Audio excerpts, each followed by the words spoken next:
بسم الله الرحمن الرحیم. السلام علیکم ورحمت الله وبرکاتو. درنو دوستانو، نن په یوه ډېره مهمه موضوع باندې خبرې کوو. هیله ده چې تر پایه واورئ او په آخر کې زموږ د یوټیوب چینل هم درسره سبسکرایب کړئ ترڅو د نورو مهمو موضوعاتو په اړه باندې هم خبر شئ. نن د HbA1c په اړه باندې خبرې کوو، یا ګلایکیټ د هیموګلوبین چې ورته ویل کېږي. هغه پروسه چې په هغې کې شکر د HB سره یوځای کېږي د ګلایکیشن په نوم باندې یادېږي. HbA1c دا معلوموي چې څو سلنه ګلوکوز د هیموګلوبین سره یوځای شوی دی، یا دا چې HbA1c د هیموګلوبین یوه وړه برخه ده چې ګلوکوز سره یوځای شوی وي.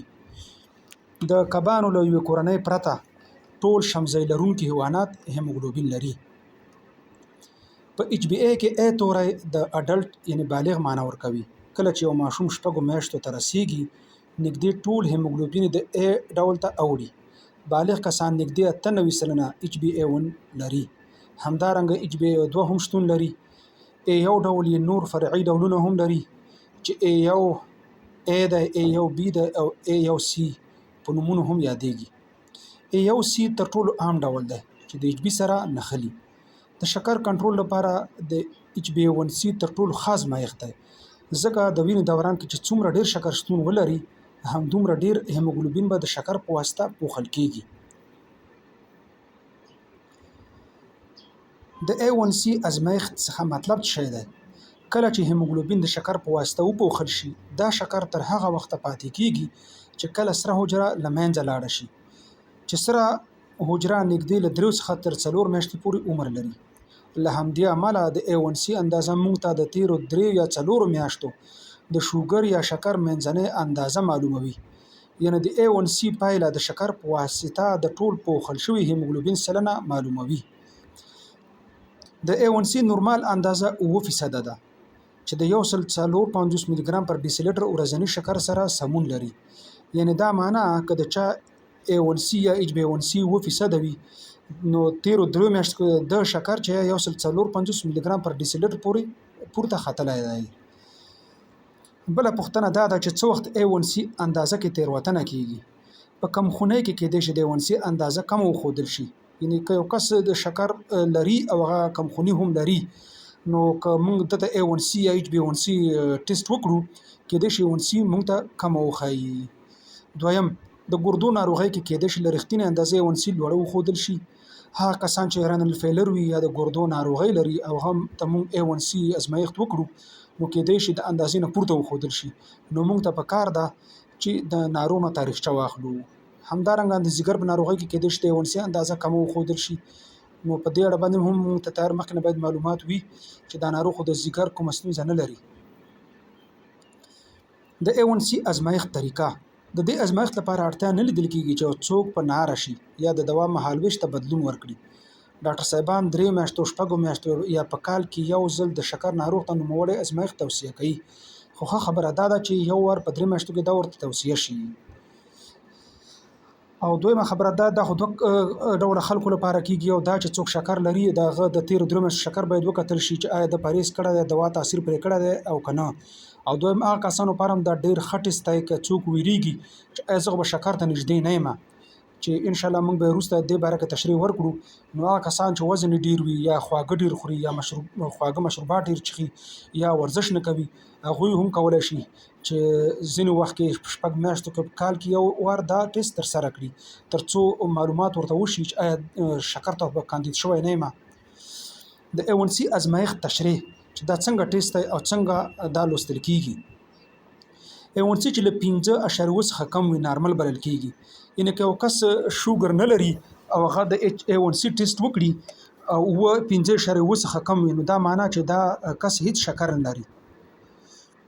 دویم، که د یو کس A1C اندازه له 5.7 څخه تر 6.4 پورې وي، شکر ناروغۍ ته کاندید بلل کېږي.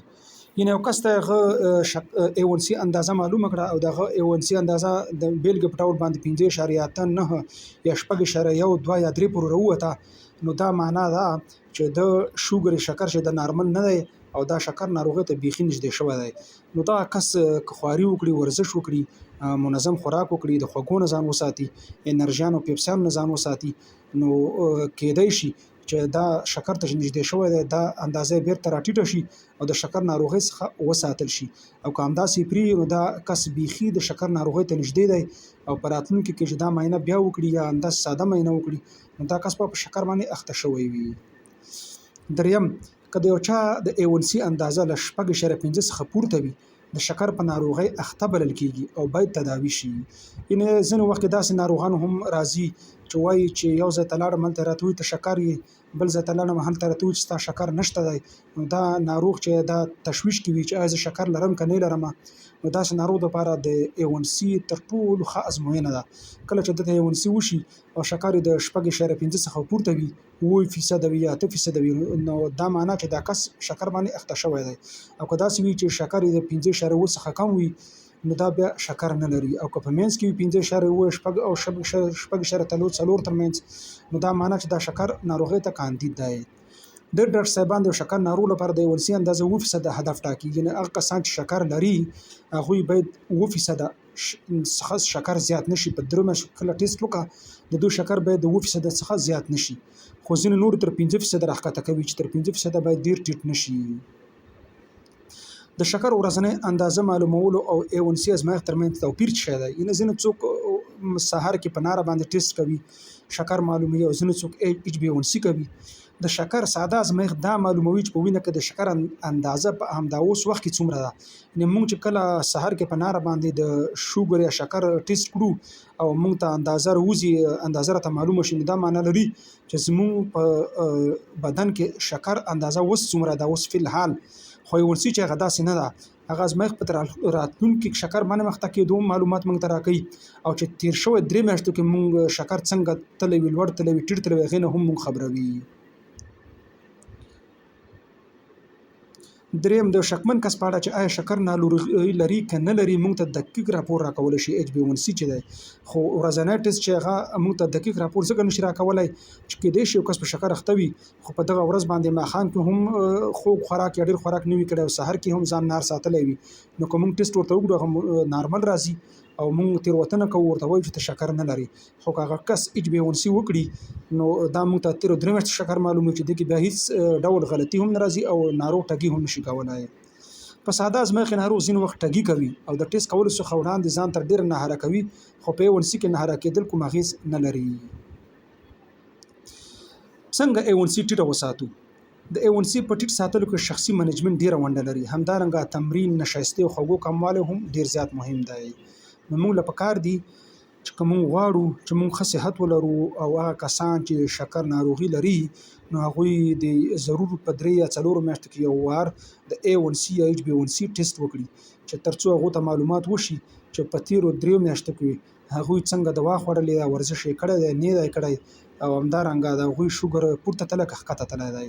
ساده ازمایښت چې دا په همغه وخت کې فایده لري خو د شکر ناروغۍ د کنټرول دپاره ښه طریقه نه ده. مننه. کورم ودان.